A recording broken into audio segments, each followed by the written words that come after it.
E o número de pessoas afetadas pelas chuvas na Bahia subiu para 471 mil, sendo que 77 mil pessoas estão desabrigadas ou desalojadas. E para saber que medidas devem ser adotadas para ajudar a população, nós vamos conversar a partir de agora com o deputado federal do PSB da Bahia, Marcelo Nilo, que é o coordenador da bancada do Estado no Congresso e esteve em reunião com o presidente da Câmara, Arthur Lira, nesta terça-feira. Deputado, muito obrigado por atender ao convite da Jovem Pan. Seja muito bem-vindo e bom dia. Bom dia, Daniel. Bom dia, Kalina. Bom dia, ouvintes da Jovem Pan. É sempre um prazer, sempre uma alegria conversar com vocês, mesmo no momento de grandes dificuldades que todos nós baianos estamos enfrentando. São mais de 470 mil pessoas afetadas por essas enchentes. Eu não diria no sul da Bahia, mas em grande parte do território baiano. Do sul, do Baixo Sul, do Sudoeste, até no Nordeste, que é semiárido, também nós já tivemos casos de desabrigados.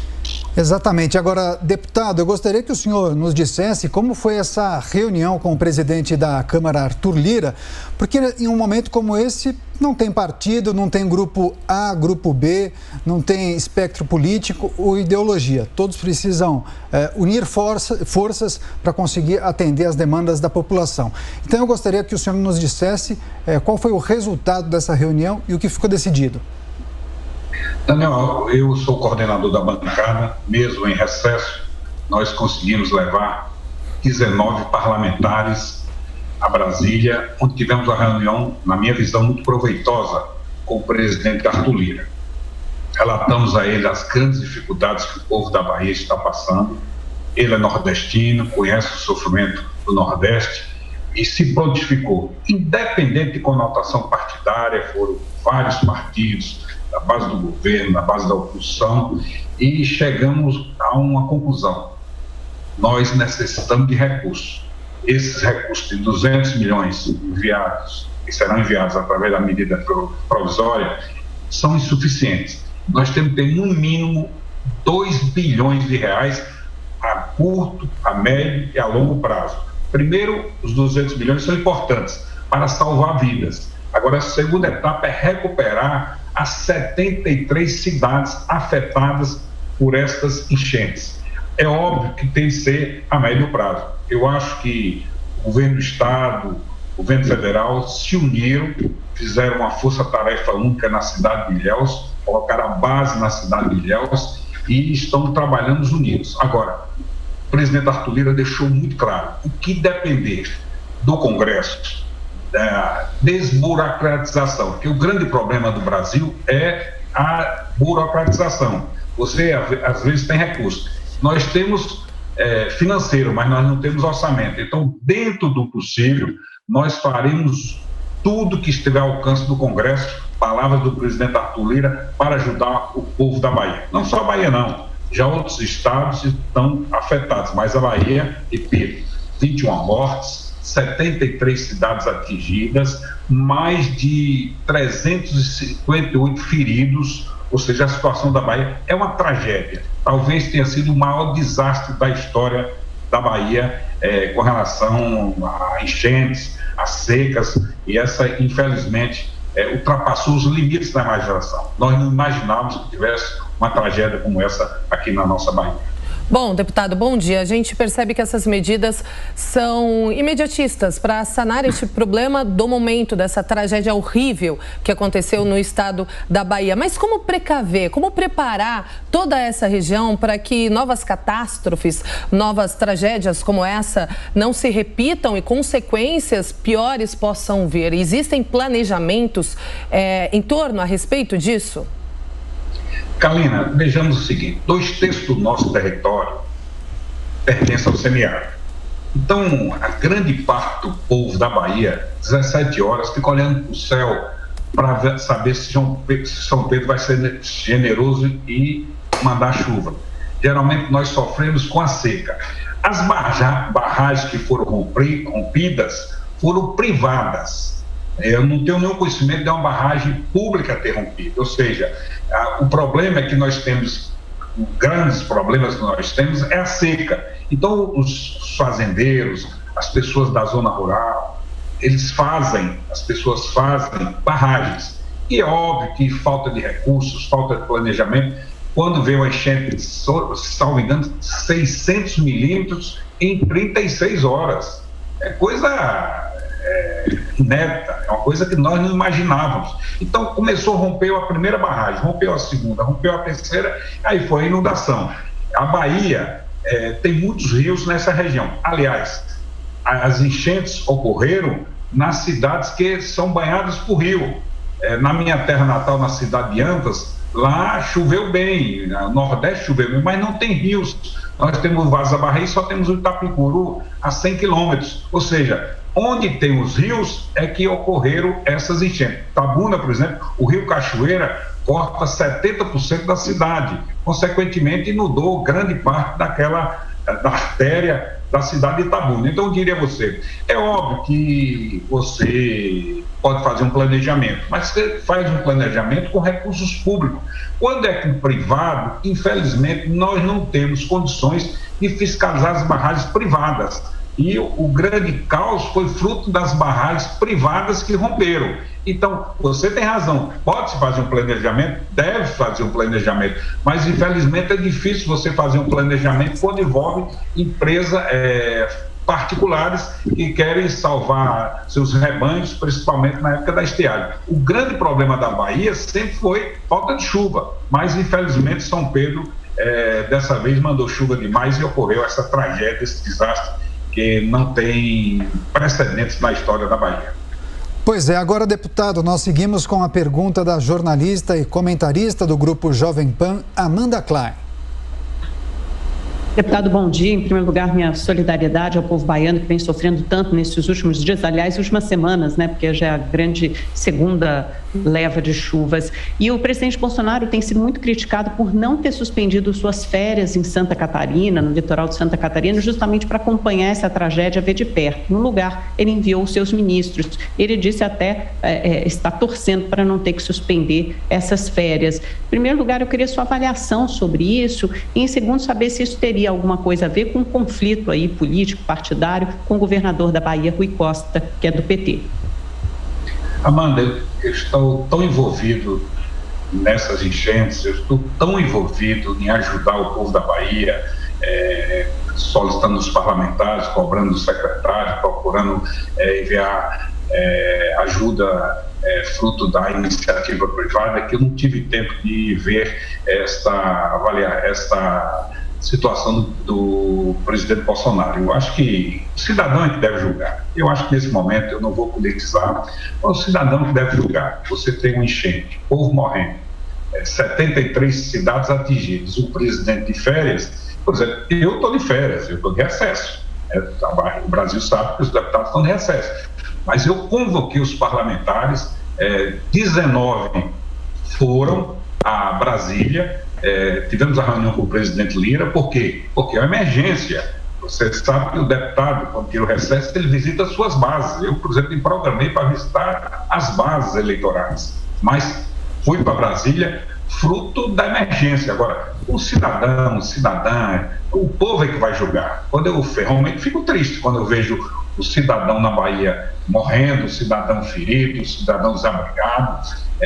Muitas pessoas choraram. Não é fácil você ver um cidadão saindo de casa com a água no pescoço e ele só salvou os documentos. E na outra imagem está o presidente da República do país, que em tese é o mais importante. O presidente, enquanto cidadão, estava salvando a sua vida e só conseguiu salvar seus documentos. Na outra imagem estava o presidente da República viajando, passeando de jet ski. Claro que nós ficamos chocados, mas é uma decisão dele, ele foi eleito pelo povo. O cidadão, a cidadã que deve julgar o ato dos políticos. Eu sou um deputado de 8 mandatos, 7 estadual e federal. O povo é que julga os meus atos. Eu sou julgado pelo povo. Então, quem vai julgar o presidente Bolsonaro é o povo. Claro que a imprensa faz seu papel de divulgar. Deputado, pergunta agora de Ricardo Salles. Deputado, bom dia. Bom, o senhor mesmo citou que o governo federal, contrariando o que insinuou a minha colega Amanda Klein, o governo federal se juntou ao estadual e colocou todos os seus esforços em base conjunta ao governo estadual. Eu lembro aqui também que o presidente Bolsonaro foi à região antes mesmo do próprio governador da Bahia. Ele foi sobrevoar a região e ver de perto e pessoalmente o que estava acontecendo mesmo antes do próprio governador. Mas não é isso que eu gostaria de falar ao senhor. Eu gostaria de comentar um assunto importante que diz respeito a essa discussão climática, né? As mudanças, chuvas, calor, aquecimento, está tendo aquecimento ou não está? Nós, no Ministério do Meio Ambiente, procuramos, enquanto eu estava lá, e segue, por enquanto, a mesma política, nas duas frentes relativas à discussão climática, você pode ter recursos para mitigação, que é diminuir os efeitos da mudança, ou você pode ter recursos para adaptação. O senhor citou muito bem que essas barragens que se romperam são principalmente privadas. Muito bem. Uma das maneiras que nós alteramos o recurso, eu gostaria de ouvir a sua opinião nesse sentido, em vez de gastar dinheiro só com a discussão da mitigação dos efeitos da mudança climática, fazer a adaptação. Você pegar o recurso do Fundo Nacional de Mudança do Clima, sabendo que esta região, como o senhor destacou bem, precisa se precaver para reter água para poder enfrentar o período seco, como é que ela faz, né? Pega o recurso federal, o FNMC, Fundo Nacional de Mudança Climática, ao invés de gastar dinheiro em discussões de mitigação, gastar dinheiro para adaptação, preparação. Faz uma barragem de qualidade, com segurança e, ao mesmo tempo, dá segurança hídrica para a região. O senhor acha que esta é, por exemplo, uma das alternativas que poderia ser feita junto ao presidente Arthur Lira e demais membros da bancada da Bahia, direcionar o recurso para adaptação? Primeiro, um prazer enorme conversar com vocês. Só para consertar o equívoco, na realidade o presidente Bolsonaro e o governador Costa chegaram juntos, estavam em lugares separados, mas os dois praticamente desceram no mesmo momento lá no início da enchente. Na realidade nós tivemos duas enchentes. A primeira foi um paliativo, foi 5%, a segunda 95%. Na primeira ele veio, certo? Veio, visitou. Agora, na hora da onça beber água, ele não apareceu. Quando nós tivemos 95% das inundações naquele período, infelizmente, o presidente, e não estou julgando o presidente, que a decisão tem de ser dele. Ele tem direito de ter férias, ele tem direito de fazer o que ele achar que deve, na sua visão. Respeito o que eu disse, cada cidadão é que julga o ato do político. O político tem que ser julgado pelo cidadão. Não adianta eu criticar, porque eu acho que nesse momento nós não devemos politizar. Eu tenho uma relação muito boa com o ministro João Roma, como tenho uma relação muito boa com o governador Rui Costa. Eles se uniram. Por quê? Porque quando você pega um palito sozinho, você quebra, Ricardo. Mas se você juntar 50 palitos, você não consegue quebrar. Então a união é muito importante. Por que a Bahia teve o sucesso no combate à Covid? Porque o governador Rui Costa e o prefeito ACM Neto esqueceram as divergências partidárias e se uniram. E, na minha visão, foi um dos estados onde nós nos saímos melhores em relação à Covid-19. Então, a importância da união.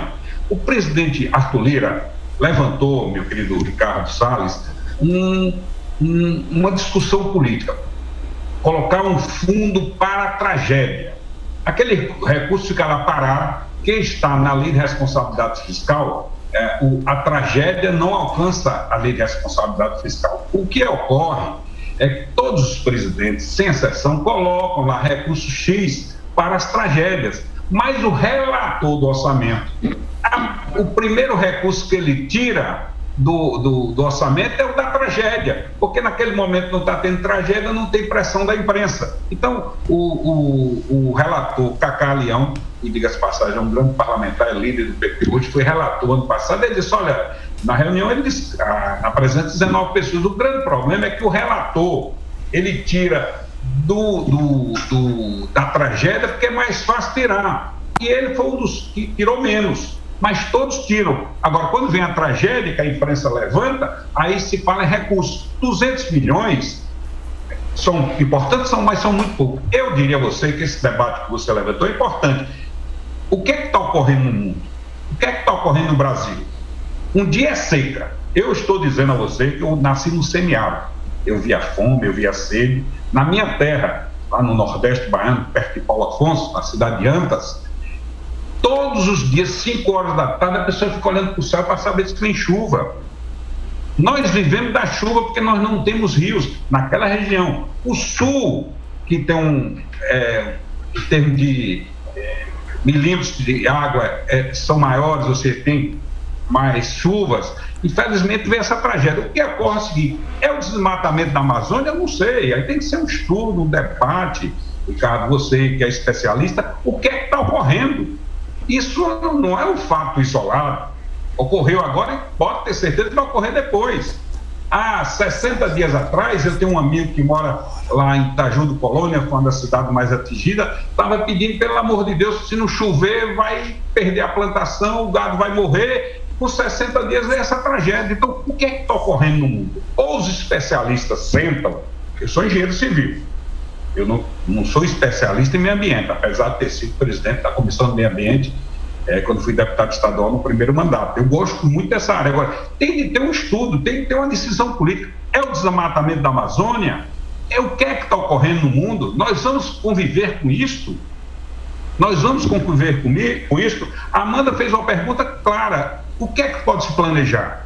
Você planeja com recursos públicos, você planeja quando ocorre no público, mas no privado pode planejar? Pode, mas é mais difícil, porque o fazendeiro, o homem da zona rural, vê seu gado morrendo, vê sua plantação morrendo, vai fazer sua barragem. E não tem recurso nem planejamento. Às vezes fazem barragem com trator, sem nenhum critério, sem nenhum estudo de planejamento por parte de um engenheiro. Aí o que ocorre? A primeira estoura, a segunda rompe, a terceira rompe, aí vem essa enxurrada. Foram 8 barragens rompidas numa manhã só. Consequentemente, ocorreu essa grande tragédia na Bahia.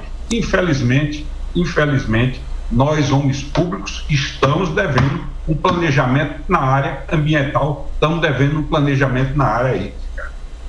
São as articulações da Câmara dos Deputados para atender às demandas da população da Bahia após as fortes chuvas e tempestades que estão ocorrendo nos últimos dias. Deputado federal Marcelo Nilo, do PSB da Bahia, agradeço demais a sua participação, parabéns pelo trabalho e volte mais vezes à Jovem Pan News. Primeiro, agradecer, desejar um feliz ano novo a todos vocês. E nós já passamos por grandes momentos de dificuldades, vamos passar essa. O que é importante é agora a solidariedade. Quero agradecer, inclusive, a vários governadores do país, vários, São Paulo, Sergipe, Piauí, Rio Grande do Norte, Minas Gerais, que mandaram, enviaram recursos, não sei se é recurso, mas estrutura para ajudar as pessoas que estão passando por grandes dificuldades nesse momento. Eu gostaria muito de agradecer e desejar um feliz ano novo a todos vocês.